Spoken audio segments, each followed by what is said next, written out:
Hello friends, मैं हूं आरजू काज़मी और आप देख रहे हैं पॉइंट ऑफ व्यू। हमें जैसा कि आप देख रहे हैं, साजिद तारड़ साहब ने आज ज्वाइन किया है, पॉलिटिकल एनालिस्ट है। बहुत शुक्रिया सर कि My आज आपने pleasure. ज्वाइन Thank किया। you, Arzu. So kind of you.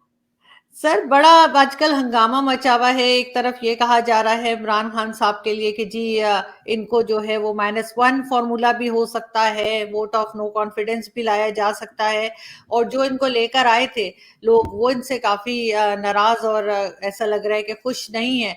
साथ साथ बात की जा रही है प्रेसिडेंशियल सिस्टम की। क्या देखते हैं सर आप, क्या उस तरफ जा रहे हैं हम? देखें आरजू, मेरे ख्याल में इस वक्त आइडियाज तो अनलिमिटेड है पाकिस्तान में। जिस तरीके से, बल्कि आप एक आइडिया जो है वो भूल गए हैं कि अगले दिन इन्होंने कहा कि 4 लोगों की जो मुलाकात हुई है उसके बारे में चहमगोइयां हो रही हैं। उसके बाद ये है कि सुना है कि कुरैशी साहब बहुत एक्टिव हो चुके हैं -1 फार्मूले में। उसके बाद आप सदारती बात कर रही।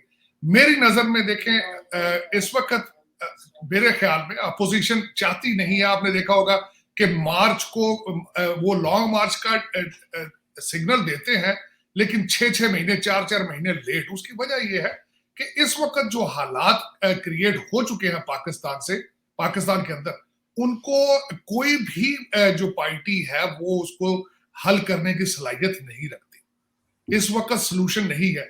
शायद 2 चीजें हैं कि आप बात कर रहे हैं सदारती ऑर्डिनेंस का, इंटरम गवर्नमेंट का, शायद ये इस तरह की चीजें आए, लेकिन मेरे ख्याल में अभी वो टाइम वो नहीं पहुंचा।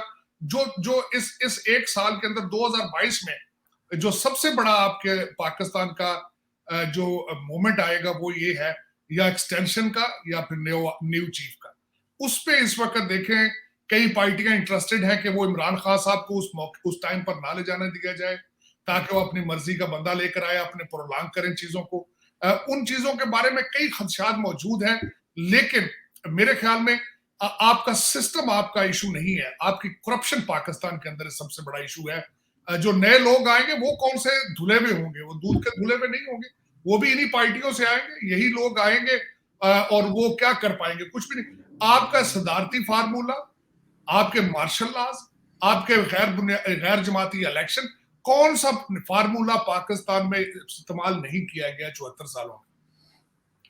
दर हकीकत इस वक्त अकाउंटेबिलिटी जो है, जो भी गवर्नमेंट आए, मैं समझता हूं जब तो वो अकाउंटेबिलिटी नहीं लाएगी, इस पे हाथ अपना सख्त नहीं करेगी, उस वक्त तक आपका देखिए, आपके इस वक्त कंट्री के अंदर सजा और जजा का सिस्टम बिल्कुल नाकाम है। आपका देखें, जो कुछ भी हो जाए उसमें सिर्फ एक्शन ही कहते हैं, जी एक्शन ले लिया गया है, कमीशन बना दिया गया है, कमेटियां बन चुकी हैं, इस पे इसके ऊपर हाई कोर्ट ने बेंच बना दिया है, ये कर दिया गया। अब लोग बेजार हो चुके हैं इन बातों से। सदारती निजाम भी लाएंगे तो क्या हो जाएगा? यही लोग उसको इन्फोर्स करेंगे तो यही लोग, जिस तरह वो घिसे पीटे चीजें, जब इनकी विल नहीं होगी, जब इनके अंदर वो एक डिजायर नहीं होगी किसी चीज को रिफॉर्म करने की। इस वक्त आपको सख्त जरूरत है रिफॉर्म की, अकाउंटेबिलिटी में, जुडिशरी में और लॉ एंड ऑर्डर के अलावा। लेकिन सर, साथ ये भी कहा जा रहा था कि जिस वक्त इमरान खान की गवर्नमेंट हटानी होगी, क्योंकि ज्यादा काफी टाइम से, जब से DGISI के अपॉइंटमेंट थी तब से काफी जो है दोनों में ताल्लुकात कशीदा से नजर आ रहे हैं कि फौज में और इमरान खान साहब में। तो कहा यह जा रहा था कि तब इनका फॉरेन फंडिंग केस सामने आएगा, तो एक फॉरेन फंडिंग केस सामने आ गया, उसका रिजल्ट आ गया। फिर साथ ही हरीम शाह का स्कैंडल हमने देखा, किस तरह से मनी लॉन्ड्रिंग का जो है क्लेम किया गया। सबको आप कैसे देखते हैं? देखिए, जी। फेडअप के लिहाज में जब आपके ऊपर इतनी सख्त तनकीद है, इन हालात के अंदर एक खातून ने जाके पैसे सामने रख के पाकिस्तान का चेहरा बेनकाब किया है। उसने कहा है कि मैं ये पैसे लेकर आई हूं, मुझे किसी ने नहीं रोका और कोई रोक सकता भी नहीं। और इस पे एक और बात खासकर कि उन्होंने, एक तो मैं हैरान था कि उन्होंने लाइव टीवी पे बैठ के हमारे इंटीरियर मिनिस्टर को कॉल में लाई थी और उन्होंने उस पर बात की थी। इसका मतलब उसके रिलेशनशिप तो है। अब दूसरी बात उसने सबसे बड़ी जो की है, मैं हैरान हूं।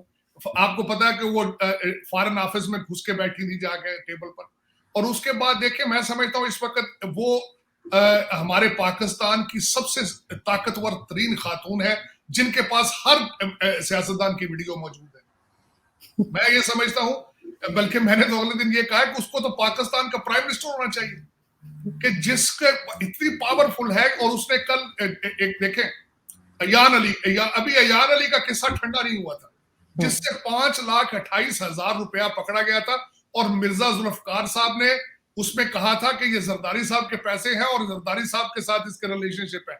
डॉन की मैं खबर की कोड कर रहा हूं, मेरी अपनी नहीं ओपिनियन। अयान अली का अभी किस्सा ठंडा नहीं हुआ। हमारी पाकिस्तान की जुडिशरी पे बहुत बड़ा सवालिया निशान है अयान अली, लेकिन उसके बाद ये दूसरी खातून है जिन्होंने कल जो स्टेटमेंट दी जियो में, उन्होंने कहा कि शहजाद अकबर साहब पहले दूसरे लोगों की मनी लॉन्ड्रिंग पकड़े, फिर मेरी तरफ आए और मुझे कोई हाथ नहीं लगा सकता। मैं हैरान हूं कि सच ए पावरफुल लेडी, इतनी पावर, मेरे भाई इतने हम लोग करेक्टरलेस है। और पाकिस्तान का असली चेहरा मैं समझता हूं, कल उसने लंदन में बैठ के फैटफ के आसपास बैठ के उसने पाकिस्तान का चेहरा बेनकाब किया है कि मैं किस तरीके से पैसे लेकर आई हूं। साथ एक और चेहरा भी बेनकाब किया जो ज्यादातर लोगों ने पकड़ा, मुझे मेरे लिए वो भी ज्यादा एक, उसके साथ मलिक दानियाल साहब है, डैनियल मलिक साहब है उनके साथ, जो कल मैं हैरान इस बात पे हुआ, लंदन में उन्होंने जब ये वीडियो बनाई, उनके हाथ में तस्बीह थी इमरान खान साहब। एक दूसरा, उन मलिक डैनियल साहब ने फरमाया कि अलीम साहब को 3 करोड़ रुपया दे के मैंने टिकट लिया है। उन्होंने 2018 के इलेक्शन भी मुतनाज़ा कर दी के साथ। तो एक आप देखें, एक चीज पकड़ते हैं तो 7-10 चीजें नहीं निकल आती। लेकिन सर यहाँ से हरीम शाह का तो मैं बहुत बड़ा फैन हूं पहले ही। देखें, जब भी मेरे ख्याल में एक और भी उन्होंने काम करती रही है रहीम शाह, जब भी कोई क्राइसिस में गवर्नमेंट होती है, कोई स्कैंडल आता है, साथ वो अपनी एक वीडियो छोड़ती है, लोग उसके पीछे चल पड़ते हैं। एक ये भी उन्होंने बहुत बड़े पाकिस्तान को सर्व करती रही है, हुकूमती हलकों को वो। लेकिन ये कि एक देखें कि अयान अली, हरीम शाह, मेरा भाई ये खवातीन पाकिस्तान के चेहरा है। किस बुरे तरीके से लंदन में बैठ के उन्होंने पैसे सामने रख के कहा कि हम टचेबल। लेकिन सर पाकिस्तान से तो निकल गई, चले पाकिस्तान में तो गवर्नमेंट इनकी है, इनके मिनिस्टर्स हैं, हर किसी से ताल्लुकात हैं, लंदन से कैसे निकल गई पैसे लेकर? मुझे वो थोड़ा सा अजीब सा लगा कि लंदन एयरपोर्ट में क्यों नहीं रोका गया? वो तो फिर उनके भाई ने उनको प्रोटेक्शन दे दी ना। वो उन्होंने मेरे ऑफिस में बैठी हुई थी, मलिक दानियल साहब कहते हैं मेरी ये बहन है छोटी, उन्होंने साथ फौरन अपना हाथ रख लिया ना उसके सर पे। लेकिन देखें वहां पे तो लोग उस पर तो इन्वेस्टिगेट करेंगे, वो कौन सा सिस्टम, वो देखें, वो कोई इस्लामाबाद तो नहीं है, वो तो कोई लाहौर कराची तो नहीं है, वहां तो लॉ एंड ऑर्डर है, वहां पे कोई उस पर तो देखेंगे वो जाहिर अपने लॉ एनफोर्समेंट में कि वो बच नहीं। आप कह रही है बच के निकली है, अभी वो कोई नहीं है, वहां से कहाँ निकलेगी वो तो। अब उस पर कोई तवज्जो देगा तो जाहिर है उस वहां तो वहाँ शेख रशीद साहब की ना चलती वहां पे। या पाकिस्तान में तो इंटीरियर मिनिस्टर है, किसी को फोन कर देंगे, किसी का कुछ कर लेंगे तो वो छोड़ देंगे, पीछे हट जाएंगे। आप देखें ना पाकिस्तान में भी नैब का सिस्टम, नैब का अदारा मौजूद है, लेकिन सिर्फ अपोजिशन के लिए, अपनी पार्टी को तो हाथ भी नहीं लगाते, वो ना केसेस बनाते हैं। लेकिन सर सिर्फ शेख रशीद साहब की बात नहीं है, फयाजुल हसन चौहान से लेकर और प्राइम मिनिस्टर इमरान खान, जहांगीर तरीन, हर शाह महमूद कुरैशी, हर किसी के साथ पिक्चर्स मौजूद है। बिल्कुल, मैं तभी तो कहा कि इस वक्त पाकिस्तान की ताकतवर तरीन खातून है वो, मैं समझता हूँ वो उनका हक बनता है। मैं तो सब चाहता हूँ कि अदारों को चाहिए उसको प्राइम मिनिस्टर बनाएंगे, जिसने बुरे तरीके से आपका हर सियासतदान उसकी जेब में, she should be a prime minister. और जिस तरीके से उसने पाकिस्तान का चेहरा ने बेनकाब किया, फैटफ की फिर कहते हैं फैटफ की, हमने ठीक कर लिया। फैटफ किस तरह ठीक कर लिया आपने? फैटफ एक खातून है जो मेरा मसला ना हाई स्कूल ग्रेजुएट है, मेरा ख्याल पढ़ी लिखी क्या है, लेकिन पाकिस्तान का हर मिनिस्टर उसकी जेब में है, उसके फोन के अंदर हर मिनिस्टर मौजूद है। और सर हम लोग यानी एज अ जर्नलिस्ट अगर मैं जाना चाहूँ फॉरेन ऑफिस तो मुझे अपॉइंटमेंट लेनी पड़ेगी, 100 चीजें बतानी पड़ेगी, क्यों आना है, क्या आना है। अंदर बैठ गई, टिकटॉक बना लिया, कोई मसला ही नहीं है और कोई एक्शन भी नहीं होता। अयान अली भी निकल गई थी क्लीन। बदतमीजी के तूफान है, बदतमीजी के तूफान है। मैं अल्लाह ताला माफी दे, मुझे कई दफा कहते हैं वजीर आजम ऑफिस के सेकंड फ्लोर पे जो स्टोरियां बाहर कई दफा निकलती रही हैं, अल्लाह अल्लाह, ये रियासत मदीना और जो हजरत उमर की मिसालें तो सिर्फ लोगों के लिए हैं, अपने टेबल के ऊपर तो सारे माफियाज मौजूद हैं, सब कुछ हो रहा है, अल्लाह ताला माफी दे। बल्कि मैं समझता हूं कि ये अपनी फ्लेवर को छुपाने के लिए पहले ये खुद नारे लगाते थे कि ये लोग मजहबी कार्ड इस्तेमाल करते हैं, अब खुद इस्तेमाल हो रहे हैं। और अल्लाह ताला माफी दे जो जिस डायरेक्शन पे खास आप पाकिस्तान को ले जाने की कोशिश कर रहे हैं, मौलाना फजलुर रहमान साहब और तहरीक लब्बैक पाकिस्तान की तरफ, इनको पता नहीं है कि पहले पाकिस्तान इन चीजों से गुजर चुका है और इसकी प्राइस क्या अदा की गई थी। इनको शायद अंदाजा नहीं है, लेकिन ये अपने इक़्तिदार को तूल देने के लिए, अपनी रेटिंग ऊपर करने के लिए, कुछ सीटें उनसे नेगोशिएट करने के लिए पाकिस्तान को किस डायरेक्शन में लेके जा रहे हैं, तो पाकिस्तान के फैसला करने वालों को 2 दफा सोचना चाहिए कि वी वर देयर, हम वहां थे पहले, हमने क्या हासिल किया उससे। दूसरी तरफ सर ये कहते हैं कि जी इकोनॉमी भी हमारी ठीक है, लोग जो है उनको महंगाई भी नहीं लग रही, लोगों को बताया जाए कि महंगाई महसूस ही नहीं हो रही। ये मतलब किस किस्म के लोग हैं, ये किस तरह से मुल्क को चला रहे हैं। वो जो हमाद अजहर साहब है वो कहते हैं कि जी सिंध में से जो गैस निकलती है वो हम सारी की सारी पाइप में डाल नहीं पाते। अजीब अजीब किस्म की बातें कर रहे हैं, तो ये कैसे चलेंगे ये लोग। देखिए, बातें तो मैं हैरान हूँ। आप गैस की बात कर रही हैं, अगले दिन किसी ने कहा कि 12 अरब रुपए की गंदम जो है वो चूहे खा गए। मेरा मतलब कोई बात ऐसी करें जिसकी कोई कॉमन सेंस हो। आप ऐसी बातें कर देते हैं जो मेरा मकसद है कॉमन सेंस की नहीं है। और वाकई इनको महंगाई नहीं लग रही क्योंकि इनकी इनकम तो डॉलरों और पाउंडों में है। इस वक्त आपकी जो रूलिंग एलीट है वो तो डॉलर और पाउंड में इनकम है, उनकी उनको महंगाई का क्या पता है। ये तो वही बातें करते कहते रोटी महंगी होगी तो केक खा लें आप।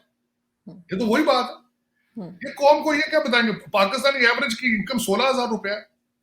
जरा उसका बजट बना के दिखाएं। अगले दिन मोहित यूसुफ साहब ने कौम का इतना पैसा और दिमाग और इतना अपना दिमाग जाया किया है पाकिस्तान की सलामती पॉलिसी, सिक्योरिटी पॉलिसी बनाने के लिए। ये 16,000 बंदे का बजट बनाते जिसकी तरह, या 20,000। मजा तो तब था। और पॉलिसी किस चीज की बनाते हैं जब आप मांग तांग के चला रहे सारा मुल्क अपना। आपकी ना फॉरेन पॉलिसी इंडिपेंडेंट है, ना आप इकोनॉमिक पॉलिसी आपकी इंडिपेंडेंट है। जरा आपने अपने इकोनॉमिक मिनिस्टर की हिस्ट्री पढ़े आप जरा। वो हर गवर्नमेंट के अंदर वो इकोनॉमिक मिनिस्टर है। पीपल्स पार्टी का मांगा तांगा वो इकोनॉमिक मिनिस्टर है आपका। गवर्नर स्टेट बैंक आपका गवर्नर स्टेट बैंक जो है वो IMF का अपॉइंटी है। आप किस चीज में इंडिपेंडेंट है। और आपने अपनी तकरीर में मोहित यूसुफ साहब ने फरमाया है कि हमारी इस सलामती पॉलिसी के अंदर हमारे हर बंदे की सलामती और मुआशी सलामती हमारी जिम्मेदारी। यार खुदा का नाम लो, किसको बेवकूफ बना रहे हैं। 40 किलोमीटर पे लोग जिनके हाथों में सेल फोन थे मरी में, वो मरे, तड़प तड़प के मरे हैं। और आप कह रहे हो कि हर पाकिस्तानी की सलामती, माशी और सलामती, उसकी फिजिकल जो उसकी सिक्योरिटी हमारी जिम्मेदारी। फिर आप कहते हैं लोगों को हक पहुंचता है, हमसे पूछे। लोग तो तड़प तड़प के पूछ रहे हैं भी हमारा मुस्तकबिल क्या है, निकलो यहां से। लेकिन आपके क्या। और दूसरा, उसमें कंसेंसस किसी के नहीं है। अपोजिशन की एक पार्टी उनमें साथ नहीं है इनके। और कहते हैं जी कंसेंसस में हमने ये पॉलिसी बनाई है। एक मजाक। मेरा मतलब अल्लाह ताला माफी दे इन लोगों से। मेरा मकसद इनको झूठ बोलते हुए और दूसरा कौम को मिसगाइड करते हुए शर्म भी नहीं आती। इनका कोई काशिश नहीं। मैं तो हैरान होता रहता हूँ कि क्या बनेगा, कहां जाएंगे। असल में आरजू मेरी नजर में जो है अगला सेटअप आएगा, उस सेटअप में कौन होंगे, यही लोग होंगे। नवाब इब्ने नवाब है, वही मेरा मकसद है। जिनका दादा MNA था उनका पोता भी MNA है, वही वजीर। ये देखें जरा आपकी कैबिनेट में नजर कर। अब अजहर साहब की बात कर रहे हैं, अजहर साहब के बच्चे हैं ये, वो भी सियासतदान। तो तो मेरा ये तो सर इमरान खान ने भी कहा था कि मैं जब कैबिनेट लाऊंगा पहले तो ये कि छोटी होगी वो कैबिनेट, फिर आम आदमी को आगे लेकर आएंगे। इनके जितने आगे पीछे लोग हैं कोई अरबपति से नीचे है ही नहीं, और जो नहीं थे वो अब बन गए। इस वक्त वो इन आपकी 4 साल कैबिनेट, में लोग बन गए। आजू इस वक्त कैबिनेट आपकी जो है वो 100 से ज्यादा है। आपके वजीर और मशीर डाले, हम्म, और उनमें से मेजॉरिटी जो है वो पाकिस्तानी नहीं है, वो सारे बाहर से गए हैं। मेजॉरिटी सारे। हम्म, मैंने बताया था आपकी कैबिनेट में इस वक्त उनका क्राइटेरिया क्या था। जिन लोगों ने सबसे ज्यादा PTI के लिए फंड इकट्ठा किया, ये शौकत खानम के लिए, उनको वजारतें पकड़ाई गई। देखे ना, बाहर से आए हैं। और मेजॉरिटी आपके एडवाइजर वजीर ऐसे हैं जो बाहर से गए हैं, वो भी अपने मोहल्ले से काउंसलर भी बनने की सलाहियत रखते हैं। मैंने एक दफा कहा था इनमें से मेजॉरिटी अपने मोहल्ले में जाए, इनको सिगरेट उधारा को ना दे परचून वाला। वो इस वक्त बिल्कुल झंडे यही वाली बात गाड़ी है। लेके फिर रहे हैं। और वो बच्चे बिल्कुल। हैं। सबसे बड़ी आरज़ू बात ये है, बच्चे हैं, आधों की दाढ़ी मूछें अभी नहीं आई, और वो उन्हें पता है कि हमारे आगे भी काउंसलर ना कुछ था ना आगे बनेगा। वो वन वे टिकट पे बैठे हैं। वो जिस दिन वहां खान साहब थोड़ा सा हिले, मैंने अगले दिन किसी आपका टीवी पे प्रोग्राम देख रहा था, तो एक बंदे ने कहा कि हमने सोचा अगर खान साहब के ऊपर टफ टाइम आता है, निकलते हैं, तो कितने वजीर इनके साथ खड़े होंगे। वो 3 या 4 से आगे नहीं जा सके। दूसरे तो अपनी पार्टियों से, बल्कि आपको मजे की बात बताऊं, आप ये कोई ढकी छुपी बात नहीं, आपके इस वक्त जो 100 वजीर मशीर है वो सारे अपनी पार्टियों से पीछे राब्ते में, बल्कि वो टिकटों की गारंटी मांग रहे हैं। वो इस वक्त तो 20-22 तो देखे ना, याद सादक साहब ने तो 22 लोगों का नाम लिया, बल्कि कि 22 लोग हैं ये नून लीग से टिकटों की गारंटी मांग रहे हैं। तो सर इनके अपनी पार्टी के नूर आलम खान साहब जिन्होंने कहा कि जी शुरू की जो 3 रोज हैं इनके नाम ECL में डाल दिए जाएं, वो बेचारे को शो कॉज नोटिस दे दिया, उनकी खिंचाई हो रही है। बहुत खूबसूरत बात की उन्होंने, मैं हैरान। हम्म, बल्कि मैं यह कहूंगा कि हमारे एक और वजीर साहब ने कहा था, काश हम हमारे पास सऊदी अरेबिया का फार्मूला होता। काश आप अपना मैंडेट डिलीवर करते। काश आप लोगों की आपको लोगों ने मैंडेट सऊदी अरेबिया वाले ही दिया था।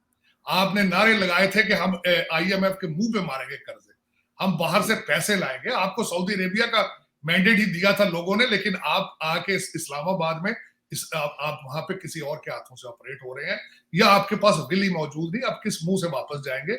इस वक्त तो हालात ये है कि कई आपके MNA MP अपने हल्के में जाने से कासर है, क्योंकि लोग इतने ज्यादा बेजार हैं।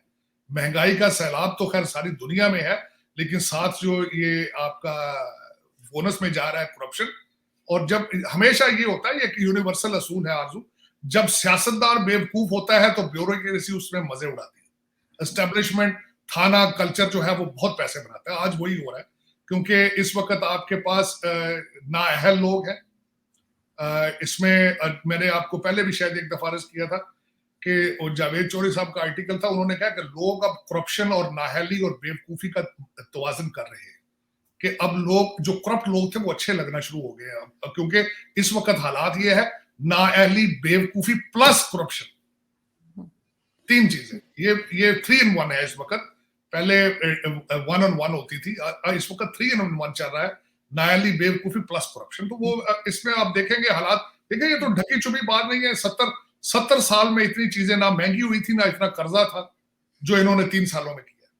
और पूछा जाए तो इनके पास जवाब कोई नहीं किसी चीज का। 40 अरब रुपया तो अपना ये खा गए थे कोविड फंड में से, उसका कोई जवाब नहीं है।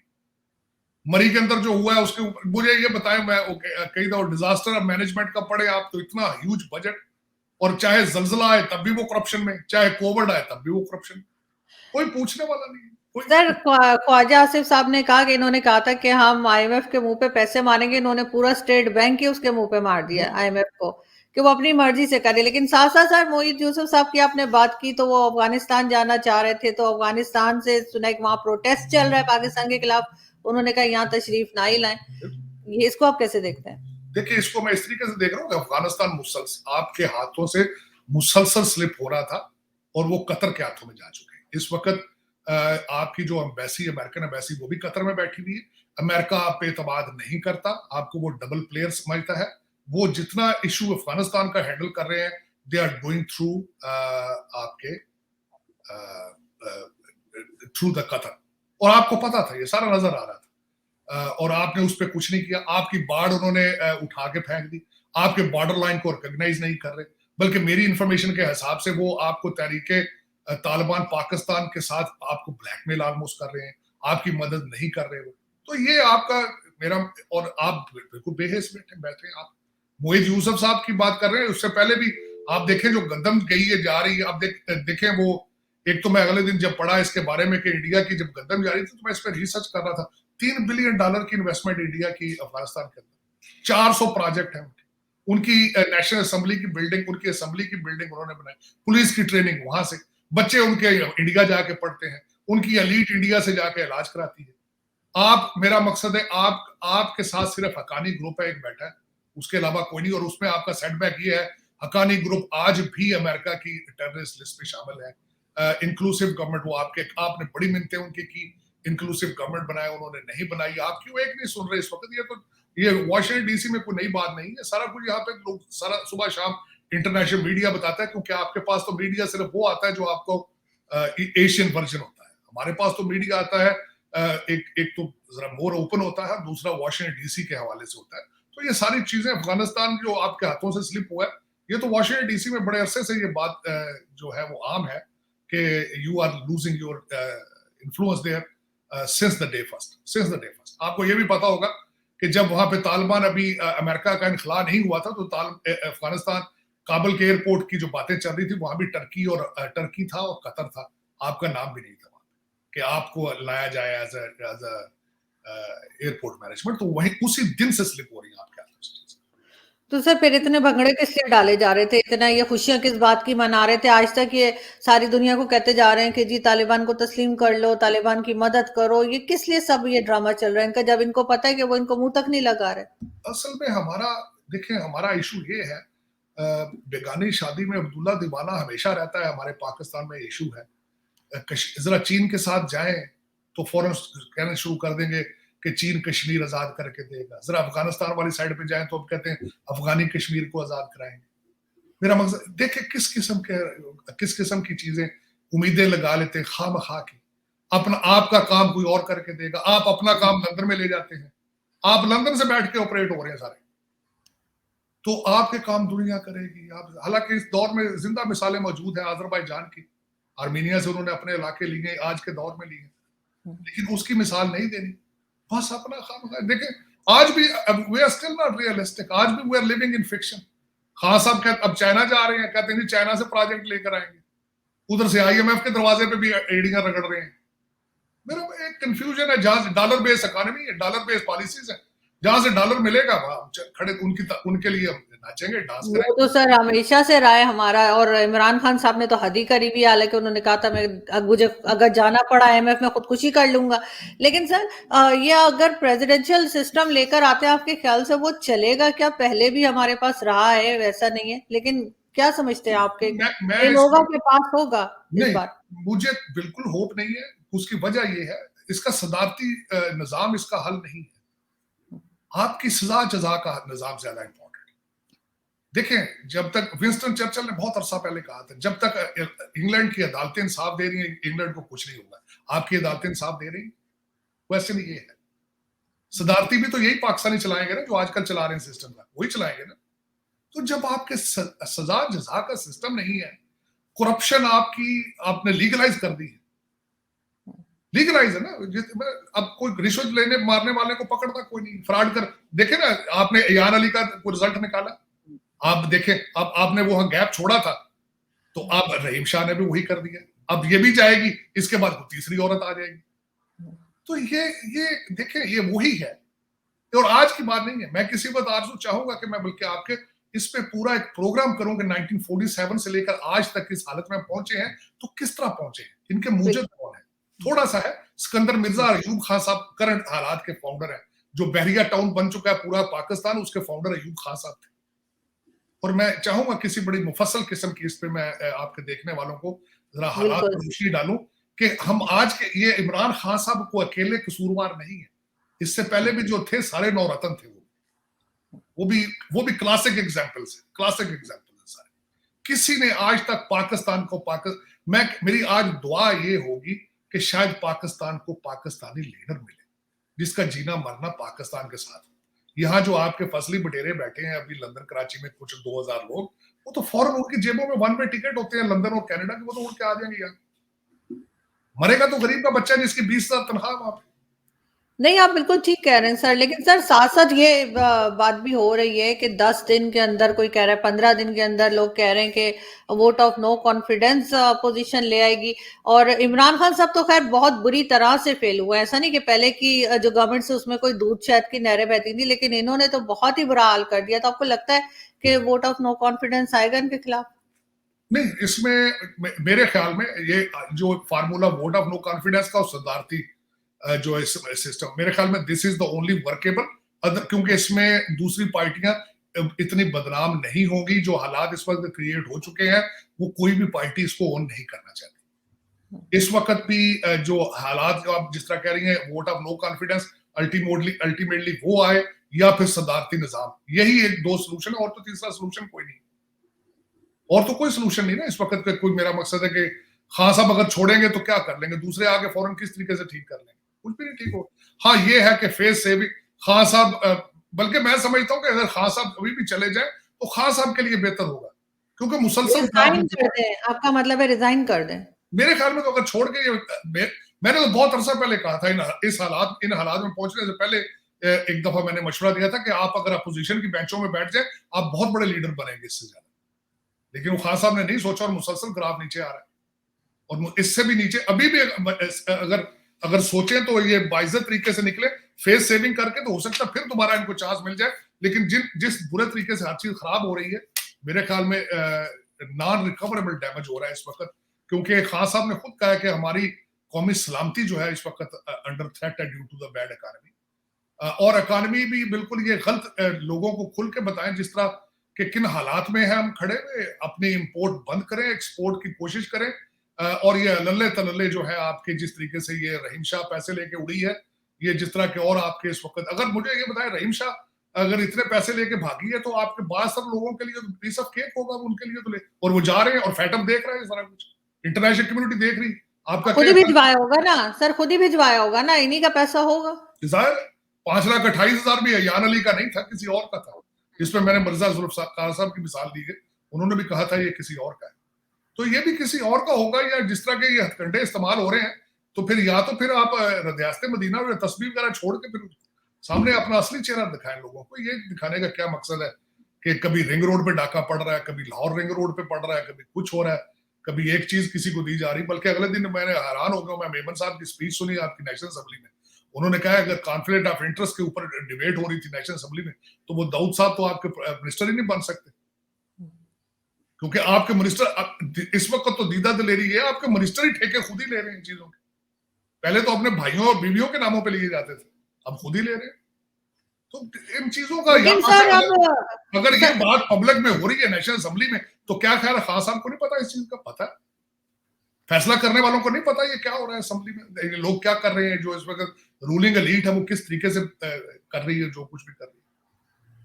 लेकिन सर लास्ट में मैं यही पूछना चाहूंगी कि इनकी पार्टी के अपने लोग, चाहे वो नूर आलम खान साहब हो जिन्होंने एक बहुत बोल्ड तरीके से बात की, दूसरी तरफ परवेज खटक साहब जो है वो मीटिंग से उड़ के चले गए, और उस पे तो इमरान खान साहब ने ये भी कहा था कि अगर मैं पसंद नहीं तो मैं किसी और को वजारत दे देता हूँ। उसके बाद आरजू आप एक बंदे का नाम तो भूल ही गए, जवाद साहब जो टर्की में बैठे।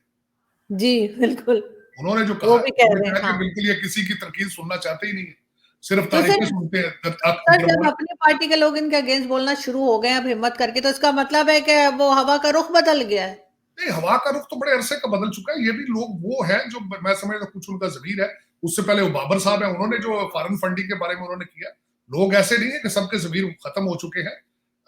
लेकिन ये कि मैं समझता हूँ कि इस वक्त हालात, खान साहब अगर थोड़ा सा इसको गौर से देखें तो ही शुड, मेरे ख्याल में, थिंक के अब किस साइड पे हम जाना है, हमने आगे अपनी रास्ते मुतय्यन करें और मजीद डैमेज ना होने दें, ना अपनी पार्टी को, ना अपने आप को और ना पाकिस्तान को। मेरा तो यही मशवरा होगा कि अपोजिशन के बेंचों में जाके बैठे और ये मेरे ख्याल से, और let the national assembly decide the future of Pakistan. और जो भी डिसीजन मेकर है उनको चाहिए कि इसका डिसीजन ले, और सीरियस और मेच्योर। ये बच्चे जो है, इन बच्चों को घर में भेजें, इन्हें कहें कि अपना काम करो जाके, आप लंदन जाओ, दुबई जाओ, जो पैसे आप लूट लिए हैं उनके लिए प्रॉपर्टियां खरीदो जाके, और हम नए सिरे से दोबारा कारोबार शुरू करें। मेरा मशवरा। बिल्कुल, इनको चले जाना चाहिए और रिजाइन कर देना चाहिए। कोई तो पाकिस्तान में ऐसा है जो रिजाइन करे, पाकिस्तान में रिजाइन करने का रिवाज नहीं है सर रिवाज वैसे। असल में यही तो बात है ना, जमहूरियत। तभी तो इस वक्त सारी दुनिया आपको समझती है कि you are under hybrid systems. आपके सिस्टम्स हाइब्रिड है, जमहूरियत भी हाइब्रिड है, आजादी भी, और बिलखसूस आपका जर्नलिज्म, ये सब हाइब्रिड है। एक सिस्टम है कैसा, उसके जरिए काम किया जा रहा है। Personal interest is always ahead of everything. तो इसीलिए तो आपको डबल गेम में आप देखें ना, उसकी उसी की वजह ना आरजू, अपने पासपोर्ट का तो हालात देख लिए ना आपने। आपका मिसाल सोमालिया और नाइजर के साथ आपको मिलाया जाता है, कांगो के साथ आपको मिलाया जाता है। आपकी रिस्पेक्ट आपने देख ली है अपने पासपोर्ट की कितनी है। आज मैं एक और बात है, बल्कि आज का सारा हो रहा है, हुमा आबदीन का सीएनएन पे चल रहा है, एक और उसने स्लैप किया पाकिस्तान को। उसने कहा मैं पाकिस्तान एम्बेसी में अपनी बहन का वीजा लेने के लिए गई, तो मेरे उनका वालिद इंडियन मुसलमान था, तो उस पर क्वेश्चन किए गए बहुत ज्यादा। लेकिन मैंने जब किसी से फोन करवाया जानने वाले से, तो वही जो रिफ्यूज कर रहा था वीजा मुझे, वो मुझे बाहर खड़ा होकर मुझे वीजा देने के लिए आया। आज उसने एक आपका ये भी आप, लेकिन उस पर आपके देखने वाले, मैं तो चीखता हूँ इन चीजों पे कि हमारे डिप्लोमेटिक मिशन जो है उनमें सिर्फ सिफारशी लोगों को भेजा जाता है। सियासतदानों के भांजे भतीजे, स्टैब्लिशमेंट के भांजे भतीजे आते हैं, वो नवाब साहब आते हैं 12 बजे दफ्तर में, 2 बजे सिगरेट चाय पी के निकल जाते हैं, और उन्हें पता होता है कि वी आर अनटचेबल। वो शनाख्ती कार्ड और पासपोर्ट बना के राजी नहीं किसी का पाकिस्तानी का, वो आपकी डिप्लोमेसी या फॉरेन पॉलिसी को प्रमोट किस तरह करेंगे। लेकिन देखिए सवालिया निशान है, और ये कोई ढकी छुपी बात नहीं, कोई ढकी छुपी बात। बिल्कुल ठीक सर, बल्कि लास्ट में यही कहूंगी कि बाकी इदारों को तो खैर खराब किया ही है, लेकिन हमारी जर्नलिज्म और हमारे मीडिया को भी इमरान खान साहब ने बेशुमार डैमेजेस दिए हैं। और अब आपको हमारे टीवी चैनल्स पे भी वही एनालिस्ट, वही एंकर्स और वही सब नजर आएंगे जो सिर्फ इनकी हाँ में हाँ मिलाते हैं और कहेंगे कि हाँ जी बड़े जबरदस्त काम कर रहे हैं। और कई बार तो ARY दूसरे चैनल्स के ऊपर जो है जुर्माना भी लग चुका है, लेकिन फिर भी कोई सुधरने को तैयार नहीं। और ये डैमेजेस भी हमने पहले कभी नहीं देखे। और अब इमरान खान साहब के टाइम पे ये हो गया है कि कोई बात नहीं कर सकता, ये कोई इनके अगेंस्ट और बात करेगा उसको आरजू टीवी पे नहीं बुलाते। और आरजू इन्हीं इन्हीं जर्नलिस्ट, इन्हीं एंकर्स के कंधों में बैठ के खासा आए। इनको बिल्कुल सबसे ज्यादा मैं अगले दिन देख रहा था, प्रमोट करने वाले हामिद मीर साहब थे। जी, इबरत का निशान बन चुके हैं। बिल्कुल। उसके और ये बाद सब कामरान शाहिद साहब इनको बहुत प्रमोट करते रहे। हुँ, मेरा मकसद जिन लोग जो जितने जितने प्रमोटर थे, भट्टी साहब, भट्टी बरादरान दोनों इनके गीत गाते थे। हुँ। और इन सब लोगों को बिलखसूस हामिद मीर साहब को इबरत का निशान बना दिया गया है। और बल्कि मैं समझता हूं उनको एक पाकिस्तान से उठा के वॉशिंगटन पोस्ट में मौका प्रोवाइड कर दिया गया। अब तो वो वॉशिंगटन पोस्ट में लिख रहे हैं आजकल। वो इसलिए कि पाकिस्तान में तो वो लिख भी नहीं सकते ना, उनका बिल्कुल। आर्टिकल भी नहीं आ सकता। लेकिन वही बिल्कुल। ना, आपने नेशनल लेवल से उठा के एक बंदे को इंटरनेशनल लेवल का जर्नलिस्ट बना दिया। यही आपकी मेहरबानी है। बहुत शुक्रिया सर कि बहुत बहुत आपने जॉइन थैंक किया। You Aarzoo. Thank you so much. Thank you sir. Pakistan जिंदाबाद।